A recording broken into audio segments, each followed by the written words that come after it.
Apa yang jangan lupa? Cute tak? Apa yang jangan lupa apa?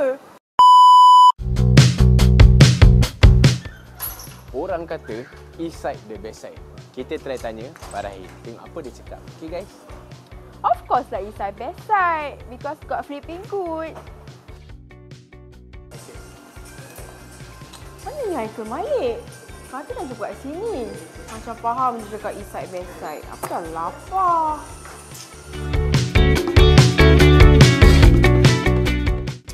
Alamak, mana ni mak nenek ni? Cakap nak jumpa kat sini, tak jumpa pun. Lambat dah si Haikal ni. Aku order dululah. Okay, aku nak order ni. Aku nak order ni. Aku nak order ni. Wow, this is the best seller Then, apa lagi dia orang ada? Okay, aku nak order ni. I nak order apa Oh yeah, this is a special. Okay, aku nak this blueberry cream cheese. Wow, looks good. And dah, dengan air lah. Lychee. Apa yang dia suka biarlah order je ni lime pizza lah.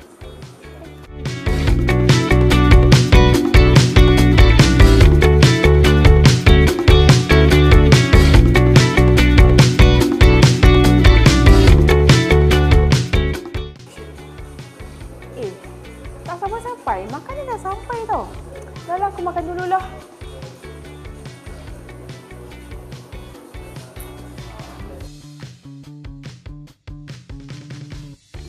Baru nak sampai?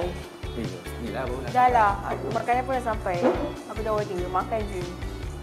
Jom, apa lagi? Tak nak.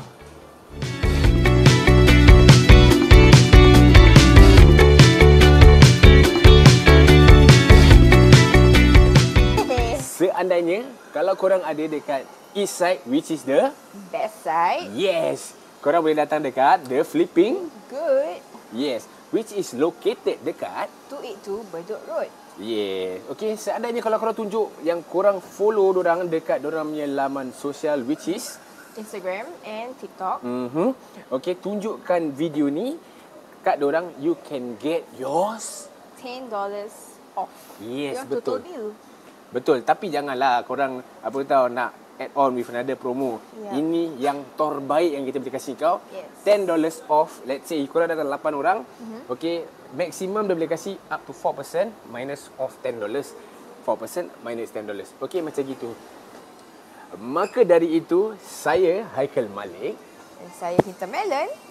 Jangan lupa untuk follow kami